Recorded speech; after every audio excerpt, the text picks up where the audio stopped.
Varicose veins కి సరైన చికిత్స కోసం సంప్రదించండి ఎవిస్ హాస్పిటల్. అత్యంత బాలమతసీ కుసుమ ప్రకాశం దిగ్వాసనం కనకభూషణ భూషితాంగం విస్రస్తకేశమరుణాధరమాయతాక్షం కృష్ణం నమామి మనసా వసుదేవసూనం.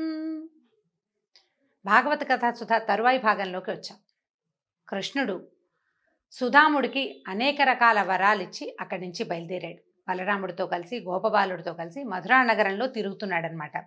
ఆ ముందుకు వెళ్తుంటే ఆయనకి ఒక అమ్మాయి ఎదురుపడింది. ఇది ఏంటంటే చేతిలో పెద్ద పాత్ర ఉందట. పాత్రలో పెద్ద పళ్ళె ఉంది. పళ్ళెల్లో చిన్న చిన్న పాత్రలు చాలా ఉన్నాయి. ఆ పాత్రల నిండా మైపూతలు అంటే గంధాలు అనమాట. పైన రాసుకునేవి క్రీములు లాంటివి అనుకుందాం, లేదా గంధం అని కూడా చెప్పచ్చు. అయితే పాత్ర అది పుచ్చుకుని అట్లా మోసుకుంటూ వెళ్తుంది. దాని ఆమె ముఖం ఎంత అందంగా ఉందోట, మహాద్భుతమైన సౌందర్యంగా ఉంది. కానీ ఎలా ఉంది, ఎలా పొట్టిగా ఉందన్నమాట. ఆమెను చూసి కృష్ణుడు అడిగాడు అనమాట, ఓ పద్మాక్షి, ఎవరు నువ్వు? ఇవన్నీ ఎక్కడికి తీసుకెళ్తున్నావు? నీ పేరేంటి? ఇవి మాకు ఇస్తావా అని అడిగాడు. అవి ఇవ్వు, చక్కగా నువ్వు ఎంతో బాగుంటావు, నీకు బాగా మేలు జరుగుతుంది అన్నాడు. ఓ చక్కనిదానా అని పిలిచాడనమాట. పద్మాక్షి అని పిలిచేసరికల్లా ఆ అమ్మాయి ఏంది, ఓ సుందరంగా నువ్వు భలే అందగాడివి, కానీ నన్ను వేధించద్దు. ఎందుకంటే అందరికీ అందాలు ఎలా వస్తాయి? నన్ను త్రివక్ర అంటారు, నేను కంసుడి దాసిని. అచ్చమైన మైపూతలు అంటే చక్కటి క్రీములు తయారు చేస్తుంది అనమాట. ఇది మా రాజు నన్ను చాలా మెచ్చుకుంటాడు, మీరు కూడా పూసుకుంటారా ఈ క్రీములు అని అడిగేసరికల్లా అయితే ఆయన నవ్వుతూ ఏం చేశారంటే నవ్వుతూ చూస్తున్నాడు అనమాట. ఆమెను కేసి చూస్తుంటే ఆవిడ ఏం చేసింది, దగ్గరగా వెళ్ళింది. ఆ గిన్నె పళ్ళెం పుచ్చుకుని వాళ్ళ దగ్గరికి వెళ్తుంటే ఆమెకు మంచి సంతోషం కలుగుతోందట. నవ్వు, చూపులు, మనసు, అసలు వాళ్ళ నవ్వు మొహాలు వాళ్ళు తన కేసు చూస్తున్నా అంటే ప్రేమగా చూస్తున్నారు అనిపిస్తోంది అనమాట. ఒక సంతోషం పట్టలేక ఏం చేసింది, ఆ మైపూతలు ఉన్నటువంటి పళ్ళాన్ని చాపింది. తీసుకోండి అని దగ్గరికి వెళ్ళింది. వెళ్ళేసరికల్లా ఏం చేశాడు, తీసుకుని చేతులు రాసుకున్నాడు అనమాట. చేతులకు రాసుకుని ముఖానికి రాసుకున్నాడు, ఒకళ్ళకొకళ్ళు రాసుకున్నాడు. చల్లగా ఉంది, ఎంత బాగుందో వాసన అనుకున్నారు. నున్నగా ఉంది, నునుపుగా అయింది. అది రాసుకునేసరికి చెయ్యి నున్నగా అయింది. నవ్వుకున్నారు, అంతా సంతోషించారు. బాగా సంతోషించి ఆమె ఏమనుకున్నాడంటే, ఆయన పాపం ఇలా పొట్టిగా 3 వంకరలు తిరిగిపోయి ఉంది గూని అమ్మాయికి. పొట్టిది, మోకాళ్ళ దగ్గర, నడుం దగ్గర, మెడ దగ్గర 3 వంపులు వచ్చేసినాయి అనమాట. వచ్చి భూమికి దగ్గరగా ఉంది, ముఖం అందంగా ఉంది, దానికి చేతిలో విద్య కూడా ఉంది. పాపం ఆకారం లేదు. అందుకని ఆమె దేహాన్ని సరిచేయదలుచుకున్నాడు. ఏం చేశాడట, కాలు జాచి ఆమె నుంచుంది కదా, పాదం మీద కాలు పెట్టాడట. పాదం మీద కాలు పెట్టాడు. కాళ్ళు పెట్టి తొక్కి పట్టాడు. తర్వాత 2 చేతి వేళ్ళని తన 2 చేతులతోటి ఆమె గడ్డాన్ని ఇట్లా పట్టుకుని ఇట్లా పైకి లాగాడట. కింద పాదాలు ఉన్నాయి కదా, అవి ఏం పాదాలండి? భూమి ఆకాశాలని ఏకకాలంలో ఆక్రమించగలిగిన మహాద్భుత పాదాలు. వాటితోటి ఆమెను నొక్కి పట్టి 2 చేతులతోటి పైకి లాగాడు. మెడ పట్టుకుని గడ్డం దగ్గర పట్టుకున్నాడు అనమాట. లాగేసరికల్లా ఈ మొత్తం దేహం, ఈ వంకర టింకర్లుగా ఉన్న దేహం సాదాగా పైకి సాగి కృష్ణుడంత ఎత్తు వచ్చేసిందిట. అంత ఎత్తు వచ్చేసింది. ఆయన పాదాలే పాదాలు, చేతులే చేతులు. భూమిని తీసుకొచ్చాడు సముద్రంలోంచి. అటువంటి చెయ్యి, బలిచేతి దానం తీసుకున్నాడు ఆ చెయ్యి. దాంతో ఈ 2 చేతులతోటి పట్టుకుని ఆమెను లేవనెత్తేశాడు. ఒకే ఒక క్షణంలో మహాద్భుతమైన సౌందర్య రాశిగా అయిపోయింది. అమ్మాయికి ముఖం అందమైనదే, ముఖవర్చస్సులో సమస్య ఏం లేదు. శరీరమే త్రివక్రగా ఉంది. ఈ త్రివక్రగా ఉన్నటువంటి కుబ్జా స్వరూపాన్ని మహాద్భుతమైన మెరుపు తీగలాగా చేసేసాడు క్షణంలో. ఇట్లా తనని ముట్టుకుని ఇట్లా సాగదీసేసరికల్లా అమ్మాయి అసలు కళవళ పడిపోయిందనమాట. తన ఎదురుగుండా ఉన్నటువంటి మన్మథాకారుడైన ఈ కుర్రవాణ్ణి చూసి, మా ఇంటికి రా, నా దగ్గరికి నాతో పాటు ఉందుగానని చెప్పి ఆయనకు పైన ఉత్తరీయం వేసుకున్నాడు. ఆ ఉత్తరీయాన్ని పట్టుకుని లాగిందట నాతో ఉండమని. అడిగేసరికల్లా నవ్వుతూ చెప్పాడనమాట. బలభద్రుని చూశాడు. ఇదిగో ఈ అమ్మాయి కూడా లైన్లోకి వచ్చిందని చెప్తున్నాడు అనమాట. వాళ్ళ అన్నయ్యని చూసి నవ్వుతూ ఏమన్నాడంటే, చంద్రముఖి, నేను వచ్చిన పని అయ్యాక మీ ఇంటికి వస్తానని చెప్పాడు. ఆ పని అవ్వాలి కదా, నేను వచ్చింది ఏమిటి, వచ్చిన వ్యవహారం వేరు. ఆ వ్యవహారం చూడకుండా ఇట్లా అమ్మాయిల వెనకాల వెళ్ళిపోతే ఎట్లా? అందుకని వచ్చిన పని అయ్యాక నీ దగ్గరకు వస్తానని చెప్పాడు.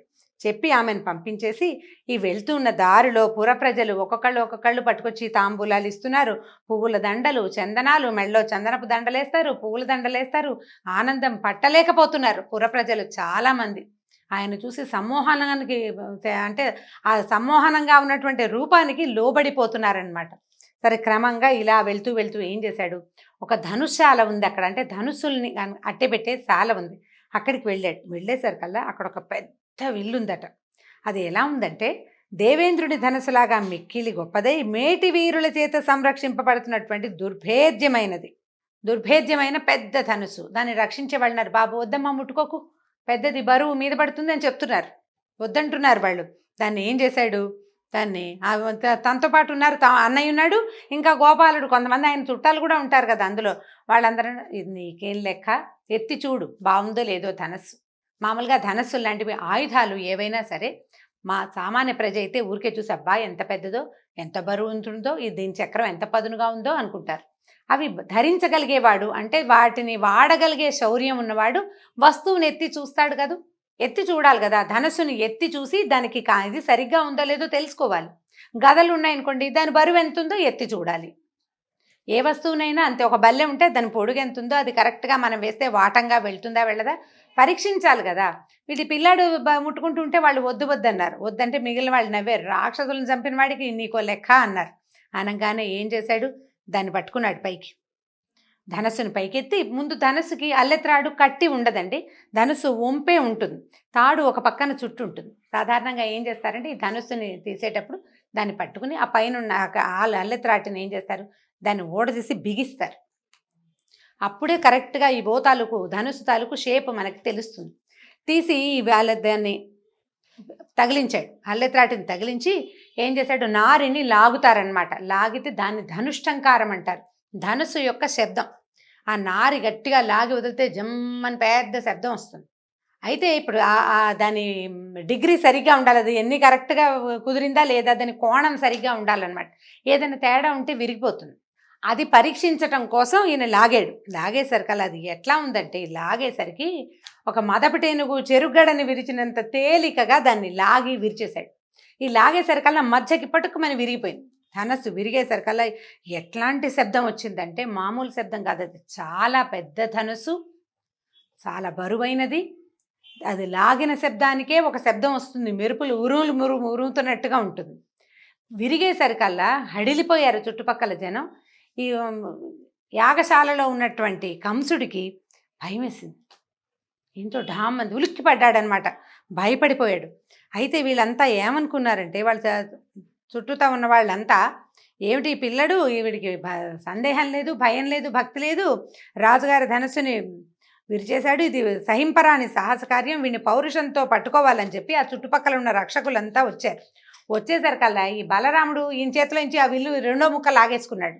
విల్లు విరిగిపోయింది కదా, చెరుకో ముక్క పట్టుకుని ఆ ముక్కలతోటి వచ్చిన ఈ ధనుస్సుని రక్షించే వాళ్ళందరినీ చితకొట్టేశారట ఇద్దరు కలిసి. కొంతమంది పోయారు కూడా, పారిపోయిన వాళ్ళు పారిపోయారు, అక్కడే ఉన్న వాళ్ళు వెళ్ళిపోయారు అంతే.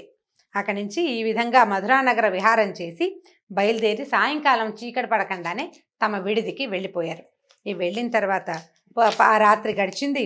మర్నాడు సూర్యోదయం అయింది. సూర్యోదయ వర్ణన, రాత్రి వర్ణన, బోల్డని వర్ణనలు ఉంటాయి, చాలా వర్ణిస్తారు పోతన్ గారు. ఓపికంటే నిదానంగా చదవగలిగితే అబ్బో బ్రహ్మాండంగా ఉంటుంది, చాలా బాగుంటుంది. మనకంత సమయం లేదు కదా, కాలాతీతం అయిపోతుంది. అక్కడి నుంచి పొద్దున్నే సూర్యోదయం అయ్యేసరికల్లా కంసుడు మల్ల యుద్ధానికి సిద్ధం చేయించిన క్రీడారంగం చాలా బాగా అరేంజ్ చేశాడండి. మధ్యలో మల్ల యుద్ధం జరుగుతుంది. చుట్టూతా ప్రజలంతా కూర్చుని ఈ యుద్ధాన్ని చూడడానికి వీలుగా చక్కగా ఏర్పరిచారు. కమ్మని కస్తూరి జలంతో బంగారు అనే మట్టి పరిపించారట అక్కడ. అంటే మల్ల యుద్ధం చేసేటప్పుడు కింద ఇసుకలో యుద్ధం చేస్తారు.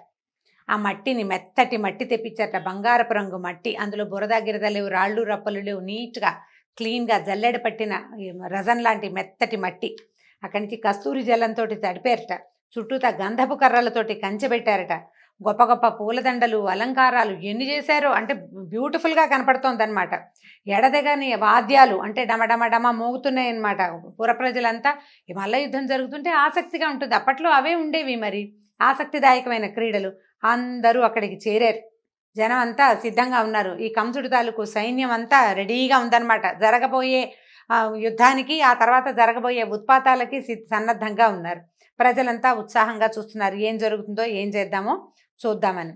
సరే, ఇప్పుడు ఏమైందట, మల్ల రంగానికి దగ్గరలో ఉన్నతాసనంలో, ఒక పెద్ద ఆసనంలో కంసుడు తన మంత్రులతో, సామంతులతో వాళ్ళంతా తనని సేవిస్తుండగా అందరు నమస్కారం అంటుంటే ఈయనకు లోపల మాత్రం భయం వేస్తోంది అనమాట. ఖేదంతో ఏం జరగబోతోందోనని, తన మృత్యువు సమీపంలోనే ఉందేమోనన్న భావంతో లోపల బెదురుతున్నాడు.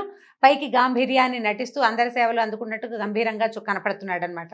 సమస్త సముద్రాలు ఉన్న మొలనూలుగా ఉన్న భూమండలాన్ని మోయడం మానుకుని నడిచొస్తున్నట్టుగా ఉన్నారట. కులపర్వతాలే నడిచొచ్చేస్తున్నట్టుగా ఉన్నటువంటి మల్లురు. అంటే మామూలుగా ఈ మల్ల యోధులు అనేసరికల్లా వీళ్ళు ఏదో సన్నగా బాడీ బిల్డింగ్ వాళ్ళ ఉంటారండి. మంచి నడకొండల్లా ఉంటారు. మనిషిని చూసేసరికి వాడే ఒక నడుస్తున్న కొండలా ఉంటాడు. ఎలా ఉన్నారంటే భూమిని కులపర్వతాలు మోస్తాయని చెప్తారండి. ఈ కులపర్వతాలు అంటే 8 దిక్కుల్లోనూ 8 ఏనుగులు దిగ్గజాలు పైనుంచి పట్టుకుంటాయని, కులపర్వతాలు కింద నుంచి మోస్తాయని మనకి శాస్త్రంలో అట్లా చెప్పబడింది. ఇవి కాకుండా కింద నుంచి ఆదిశేషువు ఇట్లా లేపి పెడతాడు అని. పర్వతాలని భూధరాలు అంటారు. అంటే కొండ ఈ భూమిని మోస్తాయట.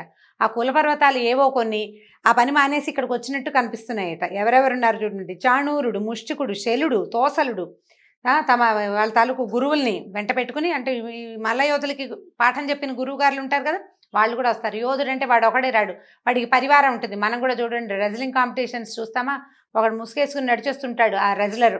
ఆయన వెనకాల పక్కన సేవించేవాళ్ళు ఒక 3-4 విసిరి కరబెట్టి విసిరేవాడు, మంచినీళ్ళు ఇచ్చేవాడు, 5-6 వస్తారు.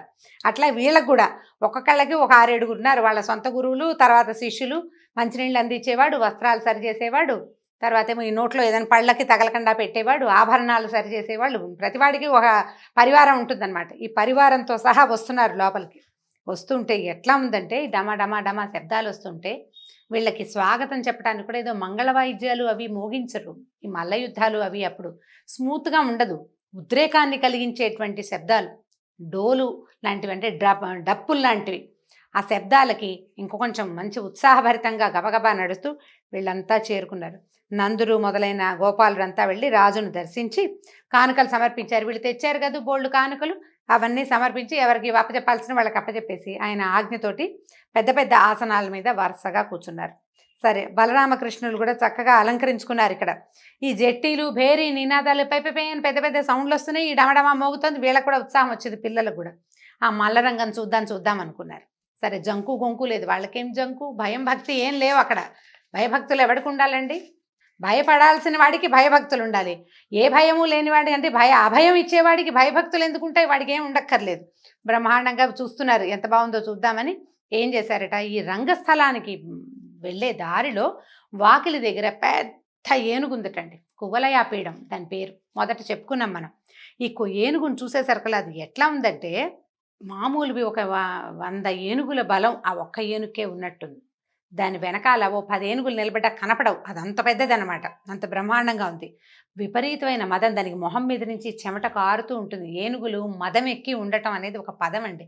అయితే మనం ఇప్పుడు దాన్ని ఒక బ్యాడ్ వర్డ్ కింద భావిస్తాం. మదం ఎక్కి ముందు వీడికి అంటే అదేంటో బ్యాడ్ థింగ్ కాదండి. అది నిజంగా ఏంటంటే అది జంతువులలో ఏనుగులకి వచ్చేటువంటి లక్షణం. చెమట పోస్తుందన్నమాట.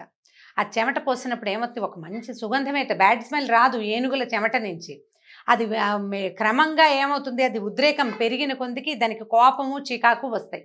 దానికి కావాల్సింది దొరికితే కానీ అది ఊరుకోదన్నమాట. ఆ ఏనుగులకు వచ్చే ఉద్రేకాన్నే మదమెక్కటము అనే పదం. అంటే మన మానవులకి కూడా అలాంటి పిచ్చి ఉద్రేకం ఒళ్ళుపై తెలియనితనం వస్తుందని చెప్పడం కోసం ఆ పదాన్ని మనం రూఢ్యర్థంగా వాడుకుంటాం. కానీ అది ఏనుగుల విషయంలో వాడవలసిన పదం. అక్కడి నుంచి ఇది మొహం మీద నుంచి చెమట కారుతుంది. మంచి తిక్క మీద ఉందన్నమాట. దాన్ని అక్కడ కనపడేసరికల్లా ఏమన్నాడు, ఈ గుమ్మానికి అడ్డంగా నుంచోబెట్టారు. దాన్ని లోపలికి రావాలి కదా. వస్తుంటే, ఓ మావటి, నువ్వు మా వైపు నువ్వు ఏనుగుని తోలాల్సిన పని లేదు, వెనక్కి మరలించు. మా వైపు ఎందుకు తోలుతున్నావు? ఏనుగుని మరలించు వెనక్కి అని గట్టిగా మాట్లాడాడు. ఈ మాట్లాడిన శబ్దం ఎలా ఉందంటే మేఘ గంభీర ఘోష అని చెప్తారు. విష్ణుమూర్తి తాలూకు శబ్దమే ఆయన మాట్లాడితే ఉరిమినట్టు ఉంటుందిట. మేఘంలో నుంచి వచ్చే శబ్దంలాగా ఉంటుంది. ఈ బాలక ఆ రూపంలో ఉన్నప్పటికీ ఆయన కంఠానికి ఏమీ తేడా లేదు. అదే గొంతు. ఆ మేఘ గంభీర స్వరంతో, మా వైపు ఎందుకు తిప్పుతావు, ఏనుగుని వెనక్కి తిప్పు. ఒకవేళ నా వైపు కనుక నువ్వు ఢీ కొట్టించడానికి ప్రయత్నం చేసావా, పిడికిరి పోట్లతో నిన్ను కూడా కైలాసానికి పంపిస్తానని చెప్తున్నాడు. యముడి దగ్గరికి వెళ్తారు మీరు, ఇది తథ్యం, మరలించు వెనక్కి అన్నాడు. అనేసరికల్ వాడు ఆగల. ఆ మావటివాడు దాని మీద కూర్చున్నవాడు. వాళ్ళు ఏం చేస్తారంటే చిన్న ఇంతది ఉంటుందండి, అంకుశం అంటారు. అంత పెద్ద ఏనుగుకి అంకుశమే చాలు. అలానం అంటారు. అంటే ఏనుగుని కట్టే స్తంభాన్ని అలానం అంటారు. ఈ అలానం అక్కడే ఉంది. సరిగా వీళ్ళు ఎక్కడైతే ఏర్పరిచారో ఈ మల్ల యుద్ధపు పోటీలు, దాన్ని కట్టే స్తంభం అక్కడే ఉంది. అందుకని అది అక్కడే నుంచుంది. ఈ పైన ఉండేవాడికి ఇంతే ఉంటుంది సన్నగా, అది దానికి ఒక కొస ఉంటుందన్నమాట. దానికి కుంభస్థలం దగ్గర పొడుస్తారు. ఆ పొడిచే పోటు తాలూకు ప్రెషర్ని బట్టి ఏం చేయాలో ఏనుగుకి తెలుస్తుంది అనమాట. ఈ పైన ఉన్నవాడు ఎదురుగుండా వస్తున్న వాళ్ళ మీదకి వెళ్ళు అని సంకేతం చెప్తున్నాడు దానికి, అది వీళ్ళ మీదకి వస్తుందన్నమాట. ఇప్పుడు ఎప్పుడైతే కృష్ణుడు ఇతన్ని వద్దని చెప్పాడో, మా వైపు చేయొద్దు, నువ్వు పక్కకి మరల్చు, వెనక్కి మరల్చమని చెప్పినా వాడు వినకుండా ఇంకొకసారి దెబ్బ కొట్టి అంకుశంతో దాన్ని ఈయన వైపుకి వీళ్ళ వైపుకి మరలించాడు, వీళ్ళ మీదకి ప్రేరేపిస్తున్నాడు అనమాట, వెళ్ళి కొట్టేసేయమని. దాంతో ఏం చేశాడంటే జుట్టు చక్కగా మూడేసుకుని ఉన్నాడు, దాన్ని ముడి ఇంకొంచెం బిగించుకున్నట్ట కృష్ణుడు. పీతాంబరాన్ని గట్టిగా బిగించి కట్టుకున్నాడు, పంచ కట్టుకుని ఉన్నాడు కదా పసుపచ్చది, దట్టి బిగించాడనమాట. మంచి మొహం మీదకి ఇట్లా జుట్టు పడుతోందట ముంగురులు. ఆ పడుతున్న జుట్టుని వెనక్కి తోసుకున్నాడు. వెనక్కి తోసి ఏం చేశాడు, అబ్బో శబాష్ శబాష్ అంటున్నారు చుట్టుపక్కల చూసేవాళ్ళు. ఇప్పుడు దట్టి బిగించటము అనగానే ఒక యుద్ధానికి సిద్ధం అవటం, సన్నద్ధం అవటం అనే క్రియ. మామూలుగా ఉండేవాడు మామూలుగానే వెళ్తాడు, జుట్టు బిగించాడు, గోచి బిగించడం అనేది మనం ఇప్పుడు కూడా వాడుకుంటూ ఉంటాం. యుద్ధానికి వెళ్లే ముందు చేసేది అది. మిగిలిన వాళ్ళకి అర్థమైంది ఇతను దాన్ని ఢీకొనబోతున్నాడు అనేది అతని చుట్టుపక్కల వాళ్ళకి, చుట్టూతా ఉన్న ప్రజలకి కూడా అర్థమైంది. ఏం చేశాడు, ఎట్లా ఉందంటే కొండలని పిండి చేయగలిగేంత సత్తా ఉన్నటువంటి ఆ ఏనుగుని దగ్గరికి వెళ్ళేటట్టు దాన్ని సమీపించాడు. మావటివాడు బాలుడు చిన్నపిల్లాడు అని సందేహించకుండా కరుణ లేదు వాడికి. కంసుడి ఆజ్ఞానుసారి అయి ఈ గోపకుల శ్రేష్ఠుడైన శ్రీకృష్ణుడి మీదకి దీన్ని ఏనుగుని పూర్తిగా తోసేశాడు. పద వెళ్ళు ఢీకొట్టమని దానికి ఆజ్ఞ ఇచ్చేశాడు. పైనుంచి పొడిచాడనమాట, ఆయన మీదకి నడిపించేసరికల్లా ఇక ఏమైంది, ఇంకా అక్కడ చుట్టుపక్కల వాళ్ళ అంటే ఈ ఏనుగుల తాలూకు కాపలా వాళ్ళు, మావటి వాళ్ళు ఉంటారు కదా, వాళ్ళంతా కూడా చప్పట్లు కొట్టి ఈ కువలయాపీడాన్ని ప్రోత్సహించారు. సాధారణంగా ఏనుగుల ప్రోత్సాహం దేని మీదకి ఉంటుంది, వ్యక్తుల మీదకి ఉండదండి ఎప్పుడూ కూడా. ఇప్పుడు ఒక ఏనుగుని ఎందుకు పోషించేవాళ్ళు, రాజులు యుద్ధం కోసం పోషించేవాళ్ళు. ఆ యుద్ధం ఎలాంటప్పుడు ఎలా జరుగుతుంది, అవతల కూడా ఏనుగు ఉండాలి, దాన్ని ఢీకొట్టమని ప్రోత్సహిస్తారు, అప్పుడు ఏనుగు వెళ్తుంది. ఈ ఎదురుగుండా ఉన్నవాడు ఏనుగు కాదు, దానికి సగం సైజులో కూడా లేని బాలకుడు. ఇప్పుడు ఒక పిల్లవాడి మీద, ఒక మనిషి మీదకి దాన్ని ప్రేరేపించడం అనేది దానికి అలవాటు లేని పని, అది చెయ్యదు. ఏనుగులకు కూడా కొంత బుద్ధి ఉంటుంది కదా. ఇప్పుడు దాన్ని ప్రేరేపించాలంటే మావటివాడు అక్కడ గుచ్చితే కొంచెం దగ్గరికి వెళ్తోంది కానీ జోరోమని పడిపోవటల. అదే ఎదురుగుండా ఉన్నది ఏనుగైతే ఈ వాటికి ఎప్పుడో కొట్టేసేది. అది ఎందుకు కొట్టలేదంటే ఎదురుగుండా ఉన్నవాడు వ్యక్తి అని, బాలుడని దానికి తెలుసు. దాన్ని మరింత ప్రేరేపించడానికి చుట్టుపక్కల ఉన్నటువంటి మావట్లంతా కూడా చప్పట్లు కొట్టి దాన్ని ఎగసన దోశారు, వెళ్ళు కొట్టేసేయమని. పైన వాడి మాట పూర్తిగా అది వినదు. ఎప్పుడు వింటుంది, ఎదురుగుండా ఉన్నది ఏనుగైతే, లేదా అది యుద్ధరంగం అయితే. ఇక్కడ ఆ పరిస్థితి లేదు కదా. దాంతో ఇది ఏం చేసింది, ఎట్లా అంటే ఒక్కసారి తుళ్ళిపడింది చప్పట్లు వినేసరికల్లా, పద అని ఎగసన దోసేసరికల్లా.